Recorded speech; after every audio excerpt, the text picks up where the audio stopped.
함께 찬양함으로써 하나님께 영광 돌리겠습니다. 다 함께 찬송가 5장 기뻐하며 경배하세. 다 함께 찬양했습니다. 찬송가 5장입니다. 기뻐하며 경배하세. 영광의 주 하나님, 주 앞에서 우리 마음 피어나는 꽃 같아. 죄와 슬픔 사라지고 의심 구름 거치니 변함없는 기쁨의 주 밝은 빛을 주시네. 땅과 하늘 만물들이 주의 솜씨 빛내고 별과 천사 노래소리 끊임없이 드높아. 물과 숲과 산과 골짜 들판이나 바다나 모든 만물 주의 사랑 기뻐 찬양하여라.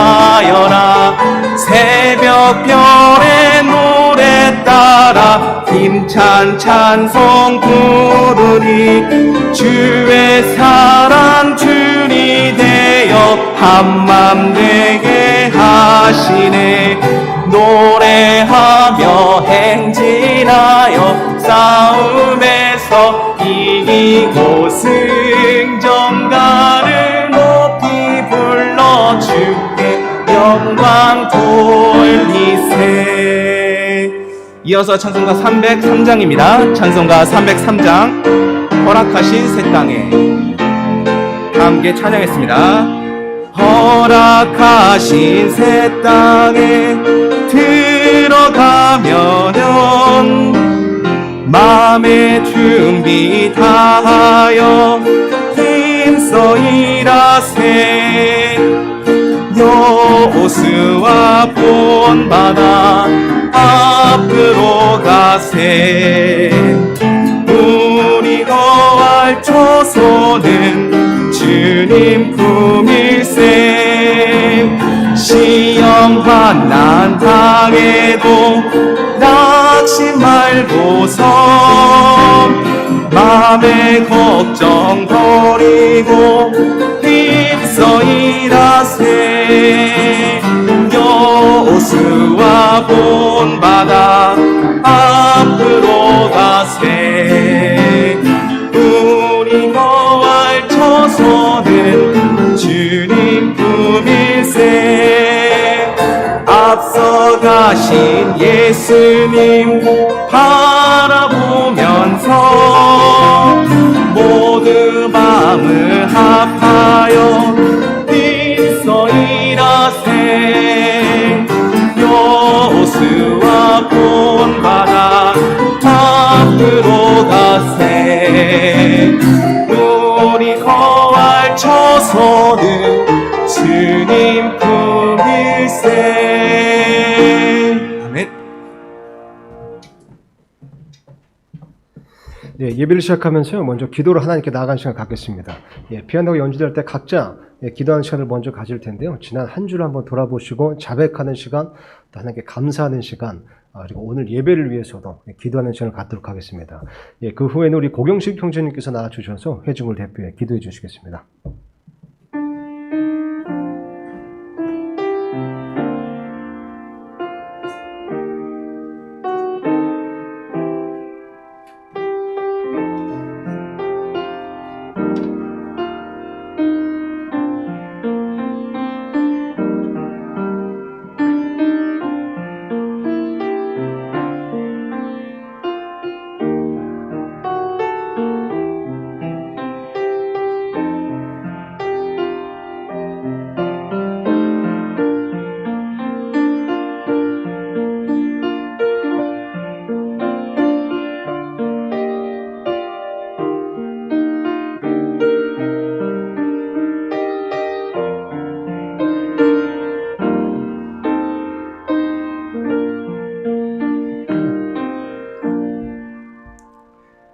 아버지 하나님, 이 시간 하나님을 아버지라 부르며 나아갈 수 있도록 해주심에 진심으로 감사를 드립니다. 우리 자신을 돌아보면 우리 자신의 어리석음과 죄악이 얼마나 큰지요. 우리가 죄인이었을 때 당당히 베푸신 하나님의 사랑을 인하여 참으로 감사를 드립니다. 깨닫는 마음도 하나님을 찾는 마음도 다 주셨습니다. 우리가 무엇이길래 창조주이신 하나님께서 아들 하나님을 보내셔서 십자가에 죽게 하심으로 우리를 양제 삼아 자녀로 입양해 주셨습니까? 감사합니다, 하나님. 세상의 끝을 만난 우리가 머지않아 주님을 만난 날을 소망하며 이 시대를 살아가고 있습니다. 이 나라의 위정자들이 국민을 위해 바르게 국정을 수행하게 도와주십시오. 코로나19로 온 세상이 어려움에 빠져 있습니다. 그 속에서 하나님을 찾아 구원받는 혼들이 많이 일어나게 도와주시며 복음을 자유롭게 전할 수 있도록 이 나라의 법을 지켜주시기를 간절히 소망합니다. 북한의 악한 상황도 주님께 내어 맡깁니다. 하나님, 하루속히 저희들이 예전처럼 함께 모여 하나님께 경배드릴 날을 고대합니다. 저희들이 비록 흩어져 있지만 이 시간들을 통해 더 믿음이 성장하게 도와주십시오. 서울 침례교회가 주님께서 맡겨주신 일을 성실히 잘 수행할 수 있게 해주십시오. 또 김기정 목사님이 필리핀 선교에 힘과 능력을 더해 주시기를 원합니다. 이 교회의 어린아이들과 청년들이 믿음 가운데 훌륭하게 성장하게 도와주시기를 원합니다. 또 애신원 사역도 속히 재개되어 귀한 아이들에게 하나님의 말씀이 들어가도록 도와주시기를 간절히 간구드립니다. 교회에 연로하신 어르신들의 영과 혼과 몸이 강건케 하여 주시고 또 강단에서 선포되는 말씀이 저희 마음밭에 떨어져 많은 열매를 맺게 되기를 소망합니다. 저희를 이 서울 침례교회에 섬겨주셔서 주님을 소망하며 함께 자라게 해주셔서 참으로 감사를 드립니다. 이 모든 것을 우리 주 예수님의 이름으로 기도드렸습니다. 예, 다음으로 부를 찬송은 죄짐을 지고서 권하거든. 다 함께 찬양하겠습니다. 찬송가 249장 죄짐을 지고서 권하거든. 다 함께 찬양하겠습니다. 죄짐을 지고서 권하거든 내 마음속에 주 영접하며 새 사람 되기를 원하거든 내 구주를 영접하라. 의심을 다 버리고 구주를 영접하라. 마음은 다 열어놓고 내 구주를 영접하라. 정결케 되기를 원하거든 내 마음속에 주 영접하며 생명수 마시기 원하거든 내 구주를 영접하라. 의심을 다 버리고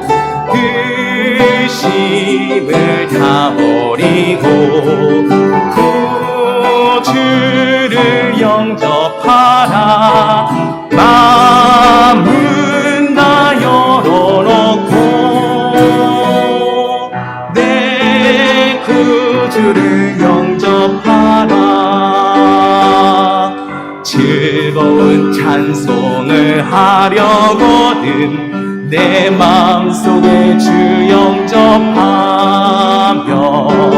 평안한 천국에 가려거든 내 구주를 영접하라. 의심을 다 버리고 구주를 영접하라. 마음은 다 열어놓고 구주를 영접하라. 마지막으로 부를 찬송은 누군가 널 위해 기도하네 라는 찬양입니다. 제가 성경 구절 하나 읽고 바로 불러보겠습니다. 우리가 함께 읽을 말씀 로마서 8장 26절 말씀입니다. 로마서 8장 26절 말씀 한번 다 같이 읽어보고 바로 찬양 불러보겠습니다. 이와 같이 성령께서도 우리의 연약함을 도우시나니 우리가 마땅히 기도할 바를 알지 못하나 성령께서 말로 할 수 없는 신음으로 친히 우리를 위해 중보하시느니라. 아멘. 바로 찬양 불러보겠습니다. 누군가 마음이 지쳐서 기도할 수 없고 마음이 지쳐서 기도할 수 없고 눈물이 빗물처럼 흘러내릴 때 주님은 우리 연약함을 아시고 사랑으로 인도하시네. 누군가 널 위하여 누군가 널 위하여 누군가 기도하네.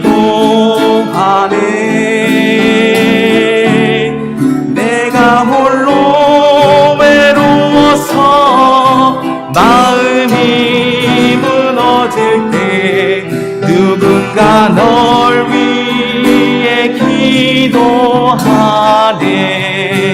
우리의 마음이 지쳐 있을 때에 갈보리 십자가를 기억합니다. 주님은 우리 외로움을 아시고 내 마음에 기쁨 주시니. 누군가 널 위하여 누군가 널 위하여 누군가 기도하네. 내가 홀로 외로워서 마음이 무너질 때 누군가 널 위해 기도하네. 다시 한번 누군가 널 위하여 누군가 널 위하여 누군가 기도하네. 내가 홀로 외로워서 마음이 무너질 때 누군가 널 위해 기도하네. 내가 홀로 외로워서 마음이 무너질 때 누군가 널 위해 기도하네.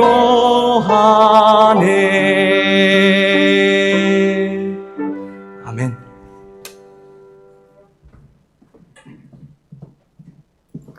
네, 시편 교독 시간입니다. 예, 오늘 함께 읽을 말씀은요, 시편 139편입니다.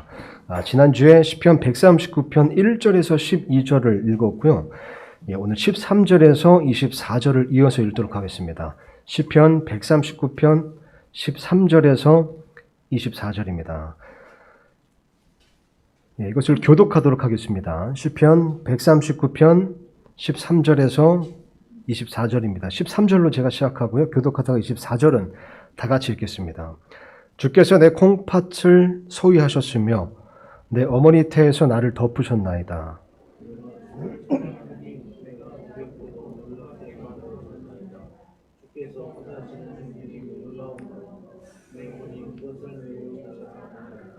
내가 은밀한 가운데 만들어지고 땅의 가장 낮은 부분들에서 묘하게 꾸며졌을 때에 나의 실체가 주께 숨겨지지 아니하였나이다. 주인이 아직 불완전한 나의 실체를 보셔서 계속해서 형성된 나의 모든 지체들이 주의 책에 기록되되 그것들 중에 아직 하나도 존재하지 않았을 때에 기록되었나이다. 오 하나님이여, 주의 생각들이 또한 내게 어찌 그리 보배로운지요. 그것들을 합친 것이 어찌 그리 큰지요. 내가 그것들을 세례할진대 그것들의 수가 노래보다 더 많나이다. 내가 할 때 그것들이 주와 함께 있나이다. 오 하나님이여, 주께서 반드시 사악한 자들을 죽이시리이다. 그러므로 피를 흘리게 하는 자들아, 너희는 내게서 떠날지어다. 그들이 주를 향해 악하게 행하며 주의 원수들이 주의 이름을 헛되이 주장하나이다. 오 주여, 내가 주를 미워하는 자들을 미워하지 아니하나이까? 주를 치려고 일어나는 자들로 인하여 내가 근심하지 아니하나이까?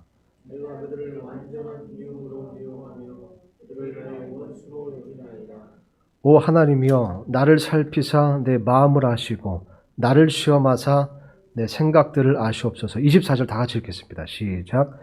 또 내 안에 어떤 사악한 길이 있는지 보시고 나를 영존하는 길로 인도하소서. 아멘.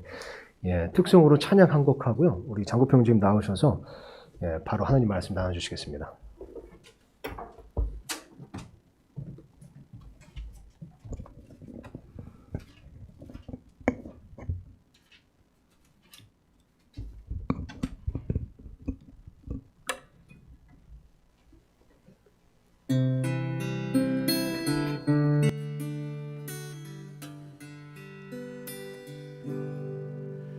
나의 갈 길 다가도록 예수 인도하시니 내 주 안에 있는 긍휼 어찌 의심하리요. 믿음으로 사는 자는 하늘 위로 받겠네. 무슨 일을 만나든지 주님 도와주시네. 무슨 일을 만나든지 주님 도와주시네.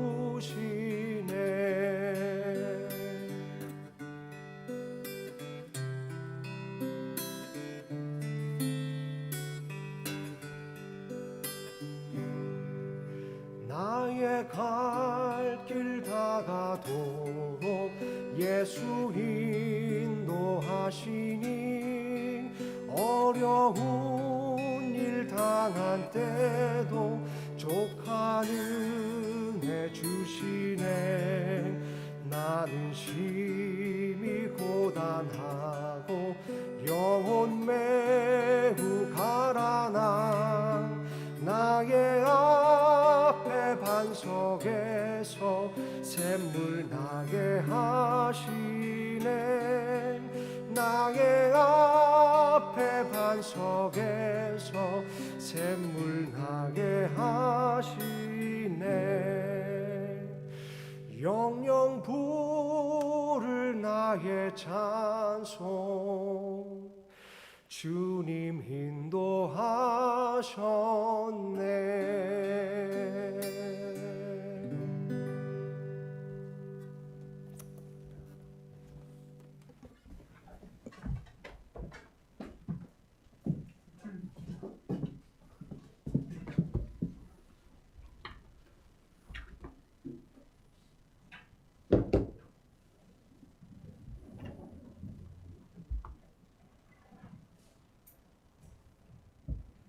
네.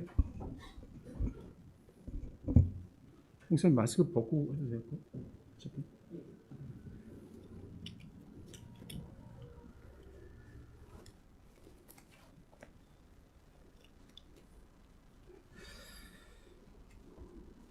잠깐 기도 한번 할까요? 네, 기도하겠습니다. 살아서 역사하시는 하나님 아버지, 이 시간에 주님의 음성을 듣기 원합니다. 하나님께서 친히 우리 마음 가운데 말씀해 주시고 설교자가 하나님의 말씀을 잘 전달할 수 있도록 축복하여 주시옵소서. 주님께 영광이 되는 시간이요, 우리에게는 은혜와 또 감동과 또 삶을 살아가는 힘과 또 열매를 맺을 수 있는 그런 용기를 내는 시간 될 수 있도록 축복해 주시기를 원합니다. 감사드리며 예수님의 이름으로 기도했습니다. 아멘. 설교자의 한 사람으로서 또 제가 뭐 전임 사역자는 아니니까 드리고 싶은 말씀이 이제 한 가지 먼저 하고 그다음에 설교를 하도록 하겠습니다. 여러분, 설교자들을 위해서 기도를 부탁드리겠습니다. 화면을 보고 계신 분들도 제 부탁을 좀 잘 들어주셨으면 좋겠습니다. 설교자가 딜레마가 있습니다. 딜레마가 있는데 자신이 전달한 내용에 따라서 설교자가 살아야 되지 않습니까? 그렇죠.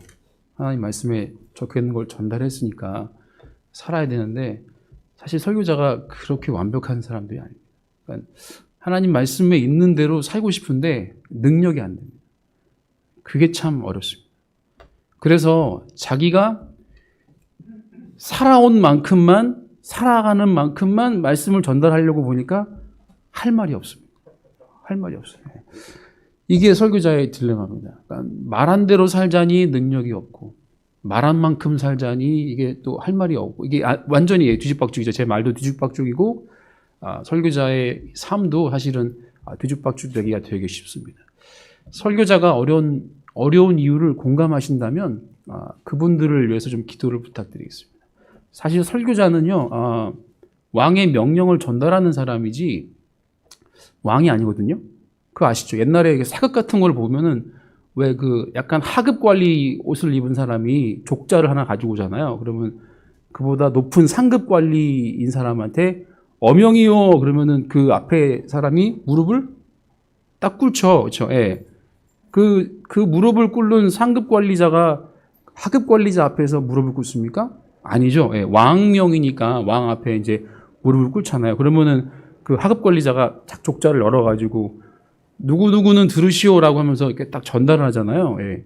그러니까 사람을 보시면서 설교자들이 그 왕명을 전달하는 하급 관리 정도로 보시면 딱 맞습니다. 여러분이 상급 관리자고 왕명을 전달 받으셨으니까 그대로 이제 사시면 됩니다. 그거 가지고 저 사람 왕도 아닌데 왜 왕 말을 하지? 그렇게 생각하시면 안 됩니다. 그 사람은 왕이 아닙니다. 예.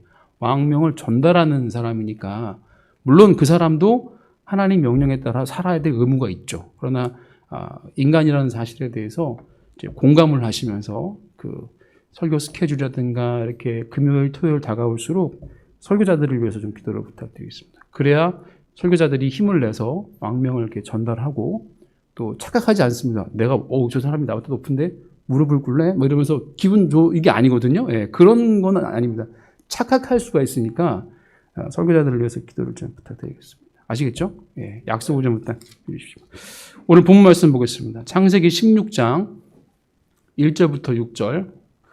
네, 교독하도록 하실까요? 창세기 16장 1절에서 6절 말씀.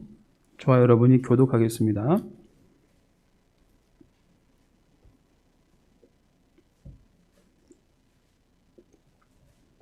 그런데 아브람의 아내 사레는 그에게 아이를 낳지 못하더라. 그녀에게 한 여종이 있었는데 그녀는 이집트 사람이요 그녀의 이름은 하갈이더라.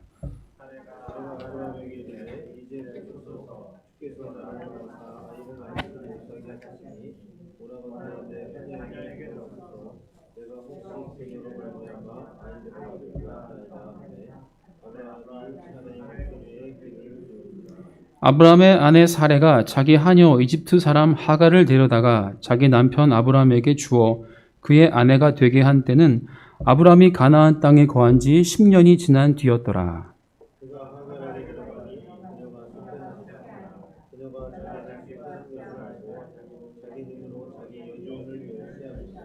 사레가 아브람에게 이르되 내가 당하는 부당한 일을 당신이 당하기 원하나이다.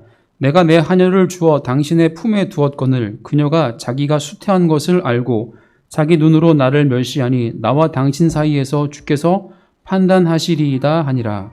그러나 아브람이 사레에게 이르되 보라 당신의 하녀는 당신의 손 안에 있으니 당신이 기뻐하는 대로 그녀에게 행하라 하매 사레가 그녀를 학대하니 하갈이 그녀의 얼굴을 피해 도망하니라. 아멘.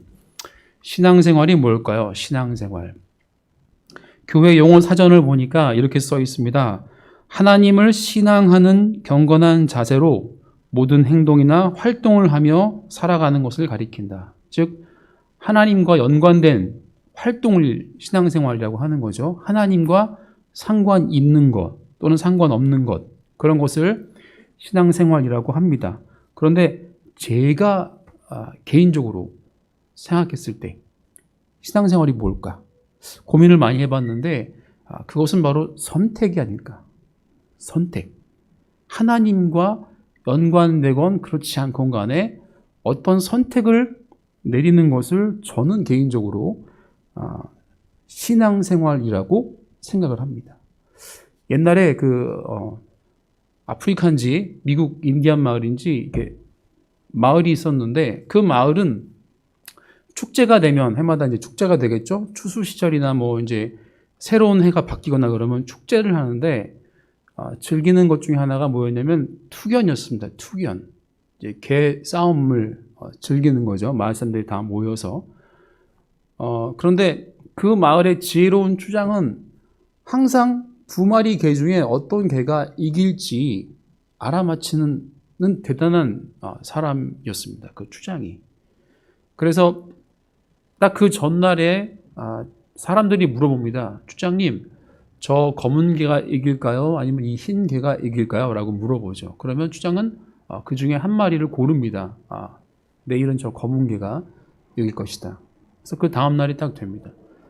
투견이 막 시작되죠. 그러면 결국은 그 추장이 말한 대로 그 검은 개가 이기는 거예요. 그 다음 해가 이제 딱 됐습니다. 투견 대회가 되죠. 개 두 마리를 이제 해서 저 노란 개가 이길까요? 이 검은 개가 이길까요? 그러면 이번에 이 검은 개가 이길 것이다. 그러면 또 그 다음날 투견 대회가 있면 또 그 개가 이기는 겁니다. 사람들이 반복이 되고 너무 잘 맞추니까 이제 그 지혜로운 추장한테 물어보는 거죠. 어떻게 해서 그렇게 어떤 개가 이길지 잘 알고 계십니까? 라고 물어봤습니다. 추장이 이렇게 대답을 했습니다. 그것은 되게 쉬운 거다. 밥을 준 개가 이기는 거고 밥을 주지 않는 개가 지는 거야. 라고 대답을 했습니다. 생각해 보십시오. 그 축제라고 하는 것이 열리게 되면 신성하게 생각하겠죠, 사람들이? 그러면 그 전날에 그 신성한 개 두 마리를 추장네 집에다가 뒀겠죠. 개는 하루 몇 끼 먹는지 모르겠지만 그 전날에 추장이 그 두 마리 개 중에 한 마리한테는 특식을 주는 겁니다. 이렇게 두 마리 중에 한 마리한테만. 어차피 나머지 한 마리는 배고픈 게 아니라 그날 식사를 끝냈기 때문에 그 다음 날이 되면은 이제 그 밥 먹은 개가 이기는 거죠. 너무나 쉬운 거였습니다. 목사님들이 이제 이런 예화를 들면서 과연 나는 내 안에 존재하는 좋은 것과 나쁜 것 가운데에 어떤 쪽에다가 식사를 대접할 것인가 라고 묻는 그런 예화입니다. 오늘 본문에 등장하는 세 인물이 있습니다. 사레와 아브람과 하갈이죠. 이 세 사람이 하나님 앞에서 어떤 선택들을 해 나가는지가 바로 오늘 본문의 내용입니다. 사실 15장, 이 앞장에서 아브람은 엄청나게 좋은 선택을 했습니다. 하나님께서 아브람에게 믿음에 관해서 보여주시면서 네가 믿음을 보여주고 그리고 내가 너에게 약속을 보여주고 이 관계가 15장에서 이미 성립이 됐어요. 그런데 16장에 오니까 이 관계가 또 이제 깨지기 시작하는 겁니다. 안 좋은 선택 쪽으로 몰아가는 것이죠. 오늘 본문이 이렇게 시작합니다. 16장 1절에 보시면요. 어떤 단어로 시작하죠? 네. 그런데라고 시작하죠. 그런데. 아브람의 아내 사레는 그에게 아이를 낳지 못하더라. 이렇게 나와 있습니다. 왜 그런데로 시작해서 아브람의 아내 사레가 아이를 낳지 못한다고 하셨을까요? 15장에 그 답이 들어 있습니다. 15장 3절을 보시죠. 15장 3절을 보시면 이렇게 써 있습니다. 또 아브람이 이르되 보소서 주께서 내게 씨를 주지 아니하셨은즉 보소서 내 집에서 태어난 자가 내 상속자니이다 하매 이렇게 나와 있습니다. 상속자에 관한 말씀이죠. 5절 보십시오. 5절 그분께서 그를 데리고 밖으로 나아가 이르시되 이제 하늘을 쳐다보고 별들을 셀 수 있거든 세어보라 하시며 또 그에게 이르시되 내 씨가 그와 같으리라 하시니라. 6절 다 같이 읽을까요? 6절 15장 6절 시작. 아브라함이 주를 믿으니 그분께서 그것을 그에게 의로 여기시고 이렇게 나와 있습니다. 즉 자녀가 없는 아브라함의 가정에 자녀를 약속하고 그 자녀로 인해서 엄청난 수의 또 다른 자녀들이 또 태어날 것이다라는 약속을 했는데 그런데 아브라함의 아내 사레는 아이를 낳지 못하는 상황이었습니다. 이 당시 사레가 몇 살이었을까요? 예, 75세 정도 됐습니다. 아브라함이 85세. 그러니까 이미 그 생산에 관한 일에 있어서 이제 끝난 상태가 된 거죠. 생략적으로 끝난 겁니다. 사례가 120살 정도에 죽었거든요. 그러니까 중간쯤 왔는데 이미 생산에 관한 것들은 이제 끝났고, 그러나 60대의 엄청난 미인이었기 때문에 애굽에서 이제 그런 일들을 겪었죠. 그러한 상황 속에서임에도 불구하고 이게 지금 안 맞는 겁니다. 하나님의 약속과 하나님의 엄청난 약속과 인간의 상태가 지금 이게 안 맞는 거죠. 안 맞는 거죠. 네, 상황이 안 맞는 겁니다. 안 좋게 돌아가는. 그래서 사례가 이제 하나의 어떤 꾀를 생각해냅니다. 1절 다시 보시죠. 1절. 그런데 아브라함의 아내 사례는 그에게 아이를 낳지 못하더라. 그녀에게 한 여종이 있었는데 그녀는 이집트 사람이요 그녀의 이름은 하갈이더라. 이렇게 나와 있죠. 당시에 이 돈이 많거나 부자거나 해서 집에 종들이 많으면 특별히 여주인의 여종이 있으면은 여주인이 아이를 낳지 못할 경우에 그 여종을 통해서 후손을 볼 수 있는 풍습이 존재했습니다. 그래서 사례가 이렇게 이야기하죠. 2절 보시죠. 사례가 아브라함에게 이르되 이제 보소서 주께서 나를 막으사 아이를 낳지 못하게 하셨으니 원하건대 내 하녀에게 들어가소서. 내가 혹시 그녀로 말미암아 아이들을 얻을까 하나이다 하매 아브라함이 사례의 목소리에 귀를 기울이니라. 그러니까 지금 사례가 하고 있는 이 일은 사실은 굉장히 인간적인 풍습으로는 맞지만 하나님께서 원하시는 방식은 아니었던 것이 분명합니다. 전체적인 분위기를 봤을 때 하나님께서는 그 방법을 원하지 않으셨습니다.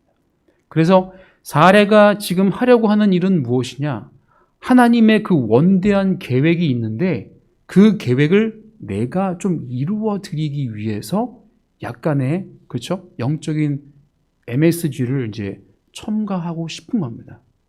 내가 어떻게든 좀 도와드리고 싶은 마음이 사례에게 있었던 것이죠. 그래서 여종을 통해서 아이를 낳게 했으면 좋겠다라고 하는 겁니다. 그렇다면 하나님께서는 인간의 모든 풍습을 다 반대하실까요? 아니면 인간의 풍습에 대해서 허용해 주시고 계실까요? 이게 되게 문제죠. 아브라함의 손자인 야곱을 보게 되면 야곱은 분명히 그 12명이 넘는 그 아이들을 낳을 때에 한 부인만을 통해서 낳은 건 아니었습니다. 그렇죠? 첩이 2사람이나 있었기 때문에 그런 걸 봤을 때 하나님은 어떤 이에게는 그러한 풍습에 대해서 허용은 해주실 수 있으실지 모르겠지만 어떤 부분에서는 허용하지 않는다라고 보시면 됩니다. 그럼 우리는 헷갈리죠. 그럼 어느 경우는 허용하고 어느 경우는 허용하지 않느냐. 여러분 이걸 명심하시면 됩니다. 하나님의 뜻은 결코 인간의 풍습하고 타협은 하지 않습니다. 그리고 무엇이 더 우선순위냐라고 물으신다면 분명히 하나님의 뜻이 더 우선순위에 있습니다. 우리가 인간의 풍습과 또는 인간이 가지고 있는 그런 여러 가지 습관과 어떤 뭐라고 그러죠? 무슨 이렇게 전관예우라든가 이런 게 있잖아요. 이렇게 퍼져 있는 것들. 그런데 그것이 하나님의 기준에 맞춰봤을 때 틀리면 우리도 틀리다라고 이야기를 해야 됩니다. 틀리다라고 이야기를 해야 돼요. 왜냐하면 하나님의 뜻이 그런 인간의 풍습에 대해서 인정하지 않기 때문에 그런 거예요. 그러면 왜 이런 일들이 벌어지는가? 그건 그냥 허용하시는 거죠. 하나님께서 허락하시거나 인정하시는 것이 아니라 그냥 허용하시는 거예요. 우리가 그런 일이 벌어지게 됐을 때 하나님이 이렇게 보시면서 기억하시는 거죠. 나중에 그거에 대해서 계산하실 것이 분명합니다. 당장 그러한 상황에서 벼락을 치셔가지고 그 나쁜 짓을 하는 사람을 죽이시는 것이 아니라 나중을 위해서 그것을 묻어두시는 거죠. 그대로 가는 겁니다. 우리 눈에 보기에 저 잘못된 건데 라고 했을지 몰라도 우리 그리스도인마저 그것을 인정해서는 안 된다는 거죠. 우리는 그 자리를 지켜야 됩니다. 그건 아니야. 나중에 잘못될 거야 라고 이야기할 수 있는 용기가 있어야 돼요. 그 상황이 그렇게 말을 할 수 없는 상황이면 그냥 침묵하셔도 됩니다. 어차피 하나님께서 그 상황을 올바르게 만드실 것이기 때문입니다. 그러므로 사례가 지금 여기서 이 부분에서 실수하고 있는 것이 뭐냐면 하나님께서 분명히 아브라함을 통해서 자손을 낳게 하시고 그 다음에 풍성하게 만드실 텐데 그것이 자기를 통해서 될 거라는 어떤 그런 생각을 좀 해봤었어야 된다는 거예요. 그리고 기다릴 줄 알았어야 되는 겁니다. 그런데 여기에 하나님의 어떤 계획에 내가 좀 도움을 드리고자 인간적인 방법, 당시에 행해지던 풍습들을 따라갔다라고 하는 것은 사례의 크나큰 실수였던 거죠. 아브라함은 어떤 실수를 했습니까? 아브라함은 사례의 목소리에 귀를 기울였죠. 2절 마지막 부분 보시면 그렇게 사례가 하나이다 하매 아브라함이 사례의 목소리에 귀를 기울이니라 라고 나와 있죠. 아브라함이 실수를 한 것은 누구의 목소리를 들을 것인가를 선택을 잘 못했다는 겁니다. 야곱의 예를 하나 더 들자면 야곱의 두 아내 중에 라헬이 있었는데 라헬이 아이를 잘 못 낳았어요. 그러자 라헬이 이제 언니에게 추월당하고 언니에게 이제 짓밟히는 것 같은 뒤처지는 것 같은 그런 생각이 드니까 남편이 야곱을 붙들고 막 이야기를 하죠. 나로 하여금 아이를 낳게 해라. 그때 아브라함의 손자지만 야곱이 굉장히 위대한 말을 합니다. 내가 하나님이냐? 내가 생명의 주인이냐? 왜 나한테 얘기를 하느냐라고 그렇게 분명하게 이야기를 합니다. 물론 상황은 다르죠. 야곱은 이미 레아를 통해서 아이가 많잖아요. 그러니까 라헬을 이해할 수도 있었겠지만 야곱은 바른 말을 했습니다. 라헬에게. 내가 생명의 주인이 아니다. 그러니까 그렇게 얘기하지 마라 라고 이야기했죠. 아브라함이 실수를 한 것에 비해서 야곱은 참 좋은 선택, 좋은 말을 했다는 사실을 기억해야 됩니다. 게다가 아브라함은 이 상황 속에서 가장임에도 불구하고 그 상황을 하나님의 뜻대로 정리해 나가는 것이 아니라 잘못된 쪽으로 갔다는 것이 되게 중요합니다. 아이러니하게도요, 이렇게 해서 태어난 아이가 아브라함의 첫째 아들의 이름이 뭐죠? 예, 이스마엘이죠. 이스마엘. 이스마엘의 뜻이 뭔지 아십니까? 여호와께서 들으셨다. 하나님께서 들으셨다라는 뜻입니다. 이스마엘하고 사무엘하고는 이름이 뜻이 같은 거예요. 엘이 하나님이고요. 이스마엘, 사무엘. 그리고 앞에 나와 있는 쉐마가 들으라 뜻입니다. 쉐마 이스라엘아 들으라. 그래서 이스마엘도 하나님이 들으신 거고 사무엘도 하나님이 들으신 거죠. 우리가 하나님께서 우리의 목소리를 들으시죠. 그러니까 우리도 하나님의 목소리를 들어야 됩니다. 하나님이 우리의 소리를 들으시는 것처럼 우리도 하나님의 소리를 들어야 됩니다. 그러나 아브람은 누구의 목소리를 들어야 되는가라는 이 질문 앞에서 실수를 하게 됐습니다. 우리는 진득하게 하나님의 때를 기다릴 줄도 알아야 됩니다. 왜냐하면 하나님이 생명의 주인이시기 때문입니다. 하나님께서 계산하는 방식과 사람의 계산하는 방식은 전혀 다르다는 사실을 여러분 기억하시기 바라겠습니다. 조급하시면 안 됩니다. 3절을 보시면 그래서 결국엔 일이 이루어지죠. 아브라함의 아내 사레가 자기 하녀 이집트 사람 하갈을 데려다가 자기 남편 아브라함에게 주어 그의 아내가 되게 한 때는 아브라함이 가나안 땅에 거한 지 10년이 지난 뒤였더라. 그래서 인간이 여러 가지 주어진 상황 가운데서 자신의 선택을 하는 신앙생활을 했습니다. 그런데 그 결과가 금방 이제 나타나게 되죠. 4절 보실까요? 4절 보시면 그가 아브라함이죠. 하갈에게 들어가니 그녀가 수태하니라. 그녀가 자기가 수태한 것을 알고 자기 눈으로 자기 여주인을 멸시함으로 이렇게 나와 있습니다. 하갈도 신앙생활을 했을까요? 제가 생각했을 때 하갈도 선택이라는 관점에서 봤을 때 신앙생활을 한 것이 분명합니다. 하갈은 다른 사람도 아니고 아브람의 여주인의 여종이었습니다. 아브람의 그 가문에 속한 종인 것이죠. 그렇다면 자기를 임신하게 한 사람이 누군지 알았을 겁니다. 그 사람의 위치와 존재 같은 것을 어렴풋이 알았을 것입니다.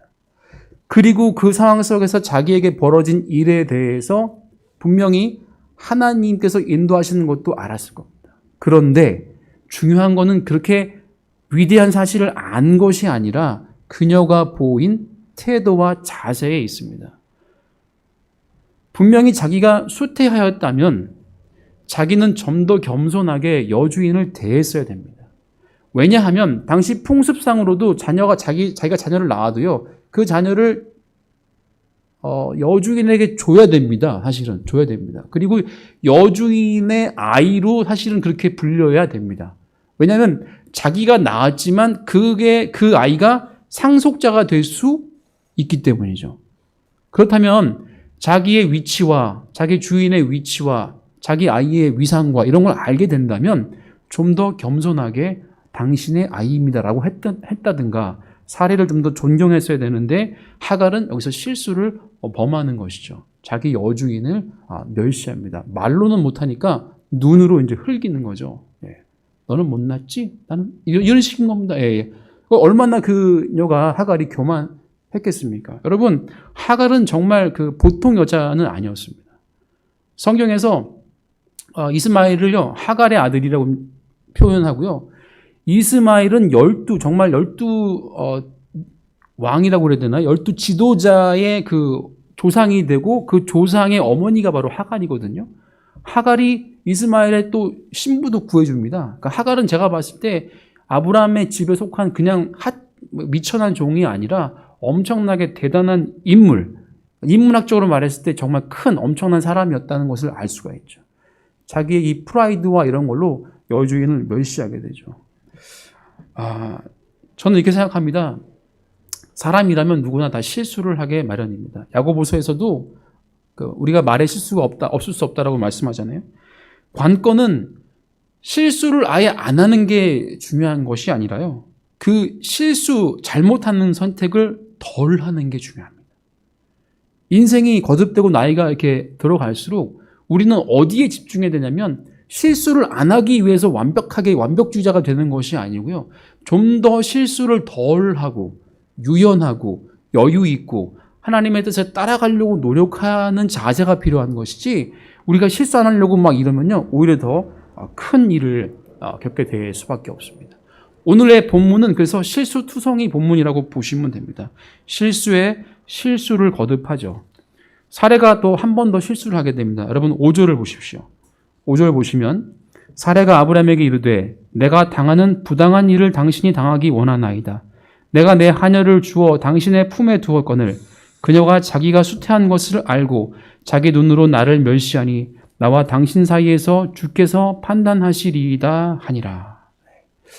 사례가 또 한 번 실수를 하죠. 하나님의 계획을 앞당겨 드리려고 뭔가를 시도했고 노력했는데 그것이 이제 수포로 돌아가니까 이제는 하나님의 이름을 거론하면서 당신과 나 사이에 하나님께서 올바르게 좀 공평하게 판단했으면 좋겠다라고 이야기를 하죠. 잠언 말씀 보니까요. 실수를 우리가 해놓고서 그것을 하나님 탓으로 이렇게 돌리는 경우가 있다라고 써 있더라고요. 우리는 두 번째 실수를 하면 안 됩니다. 첫 번째 실수를 할 수 있잖아요. 그런데 그거를 덮으려는 실수를 해서는 안 되는 겁니다. 그러면 자꾸만 일이 꼬이게 되는 거죠. 첫 번째 실수를 해서 잘못했다는 걸 알았을 때는 사실은 두 번째에는요. 회개하거나 미안해라고 이야기를 해야 됩니다. 그것이 우리가 해야 될 자세와 태도입니다. 그런데 사례는 75세를 먹은 지긋하신 할머니임에도 불구하고 두 번째 실수를 또 저지르고 말았죠. 남편을 탓하는 것입니다. 물론 남편이 잘못을 했죠. 잘못을 했죠. 당연히 했죠. 그러나 그 상황 속에서 더 악화될 것이냐, 그렇지 않을 것이냐는 아내에게도 어떤 주도권이 있다라는 겁니다. 잘못했습니다. 잘못했습니다. 그러면 바로 잡아야죠. 근데 잘못했습니다. 잘못했습니다. 근데 또 잘못합니다. 이러면 이제 그 가정이 악화가 되는 겁니다. 그렇게 가서는 안 됩니다. 하나님께서는요, 누군가가 나서서 그 상황을 딱 종결해 주기를 바라시는 거예요. 아이 둘 정도 키워보신 분 아시죠? 아이 둘은 어떻게 하죠? 서로 비난하죠. 서로. 이렇게 하나이신 분 잘 이해가 안 되시겠지만 어쨌든 둘은 서로 비난합니다. 제가 먼저 했어요. 제가 먼저 했어요. 얘가 먼저 했어요. 라고 얘기합니다. 저희 아이들도 제가 먼저 했어요. 라고 얘기하거든요. 그럼 저는 그렇게 이야기합니다. 누가 먼저 했는지 상관없다. 누가 먼저 했는지 I don't care. 누가 먼저 끝내느냐가 중요하다. 이렇게 저는 얘기합니다. 그래서 저희 아이들이 그 말을 하도 들었더니 이제 서로 비난하지는 않더라고요. 누가 먼저 시작한 건 중요한 게 아니에요. 누가 먼저 끝내느냐가 중요한 거지. 부모님들은 잘 들으셔야 됩니다. 두 아이 중에 먼저 끝내는 아이를 칭찬하시기 바랍니다. 그러면 끝날 겁니다. 그런데 서로 비난하기만 하면요, 끝이 나지 않습니다.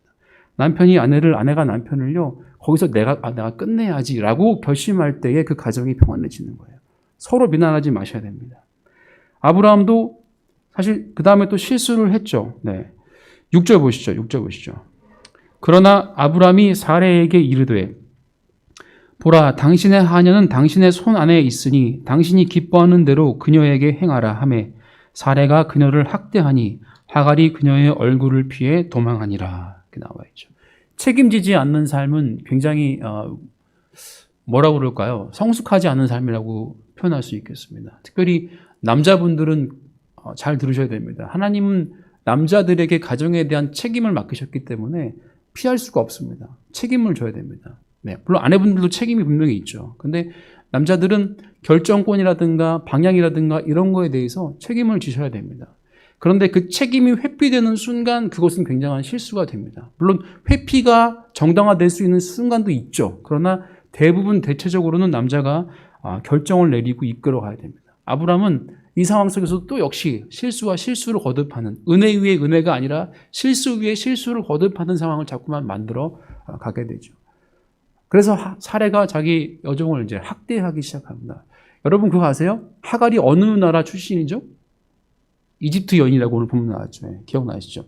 이집트 여인이었습니다. 그리고 사레는 사라가 되는데 누구의 어머니입니까? 이제 이스라엘의 이제 그 어머니가 되는 거죠. 이제 그 할머니니까. 그런데 15장 말씀 보시면요. 하나님께서 이런 말씀을 합니다. 15장 13절 보시면요. 이렇게 나옵니다. 그분께서 아브라함에게 이르시되 너는 확실히 알라. 확실히 알라고 합니다. 즉 내 씨가 자기들의 소유가 아닌 땅에서 나그네가 되어 그들을 섬기겠고 그들이 400년 동안 그들을 괴롭히리라. 여러분 여기서 그들이 누굽니까? 이집트죠. 400년 동안 하갈의 후손들일 수밖에 없겠죠. 또 이집트니까. 이쪽 자녀를 괴롭히게 하고. 그러니까 이게 사례가 실수를 반복하는 가운데 심지어는 이제 종까지 이제 학대를 하거든요. 이런 상황은 하나님의 뜻과 분명히 어긋납니다. 왜냐하면 이 뒷부분에 보시면 사례가 도망했는데 하나님께서 그렇게 말씀하십니다. 네 여주인에게로 돌아가라. 그러면 누구의 뜻이 맞습니까? 하나님의 뜻이 맞는 거죠. 하나님의 뜻은 사례가 그 여주인 밑에서 있기를 바라는 거죠. 왜요? 아들이 태어나야 되니까요. 그러나 지금 사례는 그 하나님의 뜻과는 전혀 반대 방향으로 결정을 내렸습니다. 오늘 본문 말씀에 제가 처음에 서두에 시작할 때에 신앙생활이 무엇입니까? 라고 말씀을 드렸죠. 선택입니다. 선택. 내가 하나님 앞에서 하나님과 관련된 선택들을 어떻게 할 것인가 우리는 잘 내려야 됩니다. 제가 이거 그림을 좀 보여드리고 마칠게요.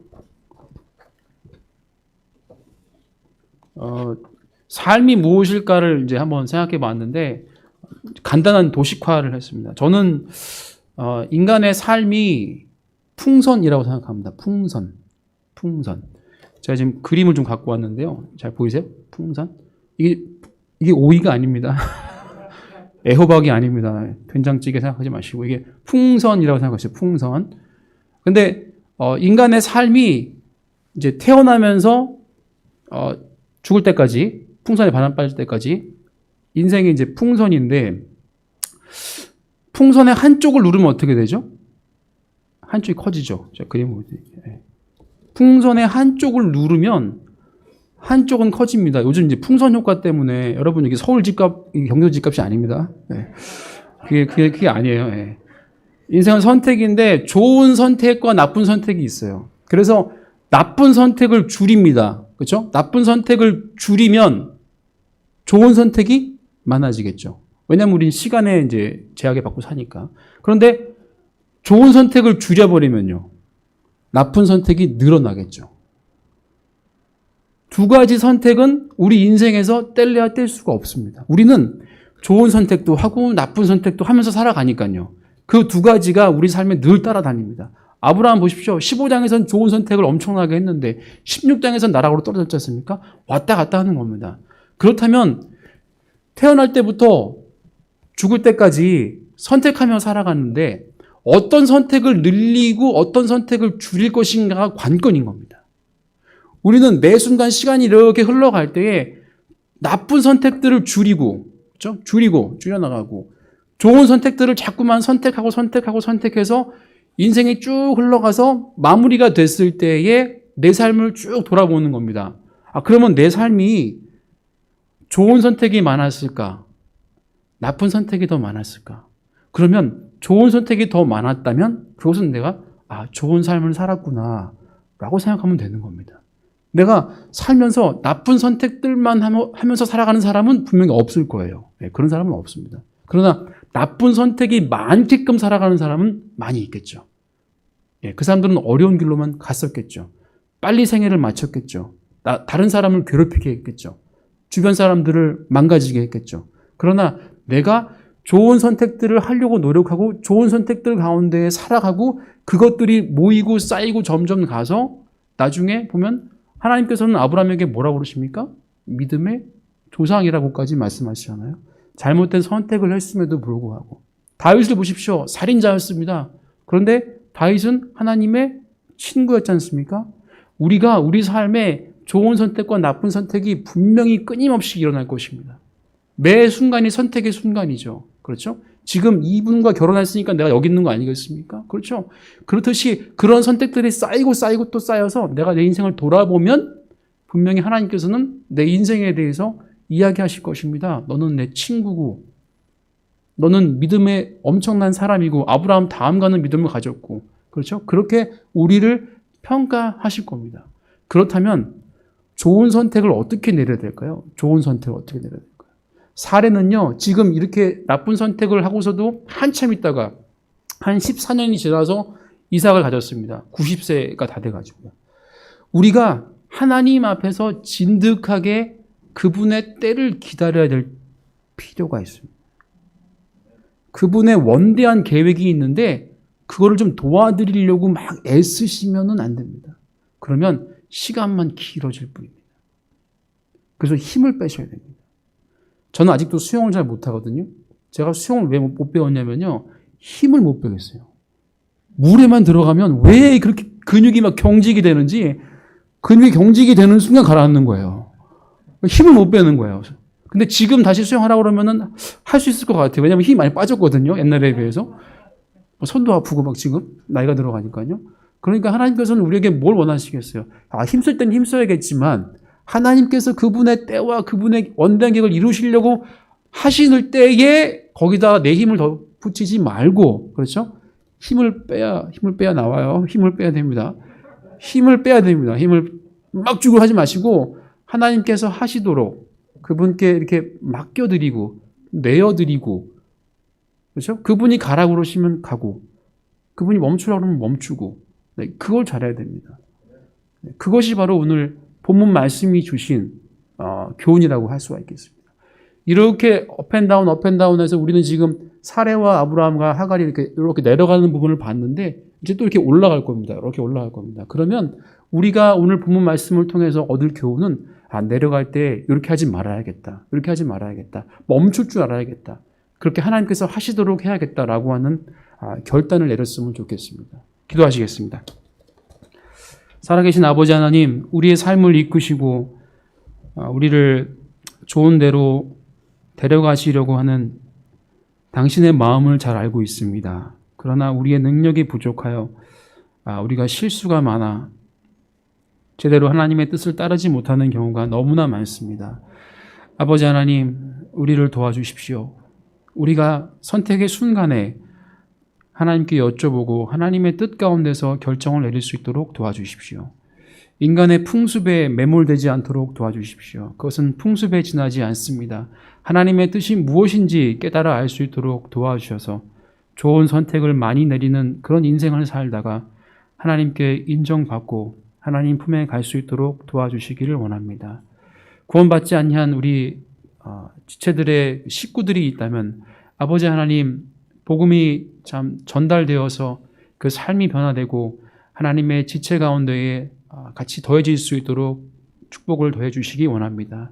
서울침례교회가 올바른 방향을 향해서 나아갈 수 있도록 주님 인도하여 주시옵소서. 이 모든 말씀을 살아계신 예수님의 이름으로 기도했습니다. 아멘.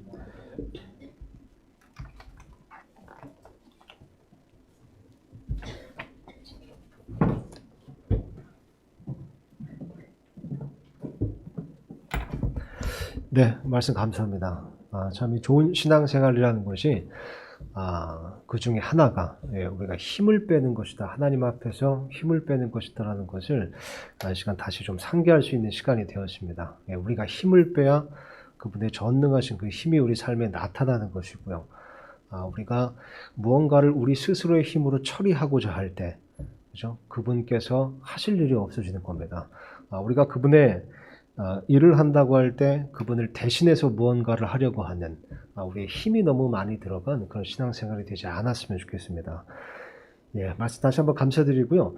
오늘 뭐 특별한 소식, 교회 소식은 없습니다. 예, 제가 예배에 대한 것이라든가 이런 것은 지난주 목요일이나 금요일 날에 동영상을 통해서 공지를 드렸고요. 교회 홈페이지에 들어가시면 다시 확인하실 수 있습니다. 다만 또 시편 큐티 우리 아침마다 이렇게 하고 있는데 그거 기억해 주시고요.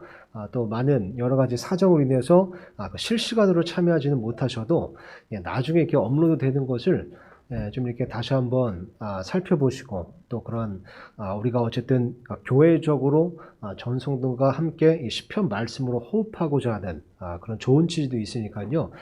꼭 그 시편 말씀 나누는 그 시간도 좀 이렇게 참여하실 수도 있고 아니면 또 이렇게 반복해서 보실 수도 있고 그러시면 좋겠습니다.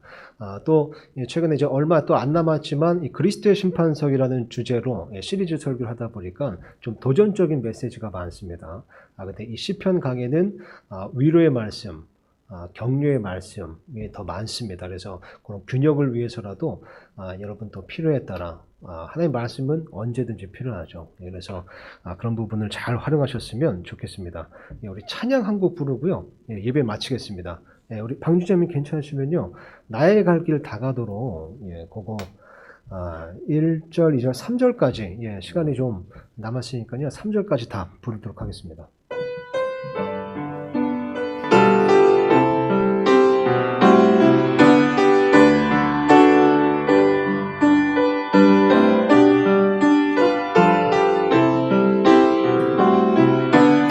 네, 348장입니다. 나의 갈 길 다가도록 예수 인도하시니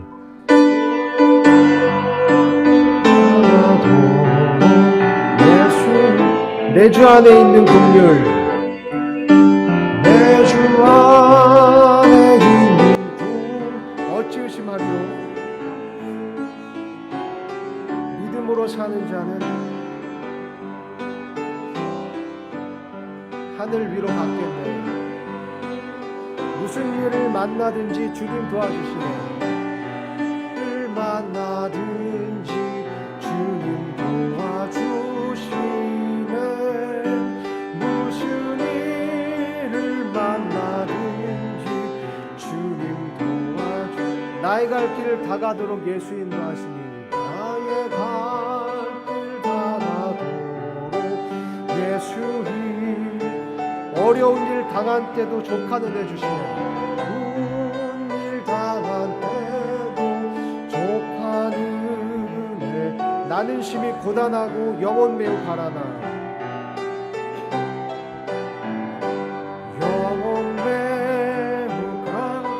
나의 앞에 반석에서 샘물 나게 하시네. 나의 앞에 반석에서 샘물 나게 하시네. 나의 갈 길 닿아도록 예수님. 주님 사랑 어찌 큰지 말로 할 수 없도다. 성령 감화받은 영혼, 하늘나라 갈 때에 영영 부를 나의 찬송,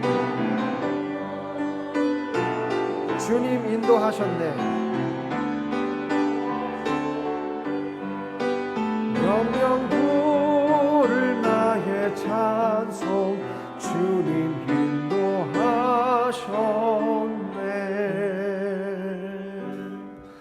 아멘. 예, 수고 많으셨습니다. 감사합니다.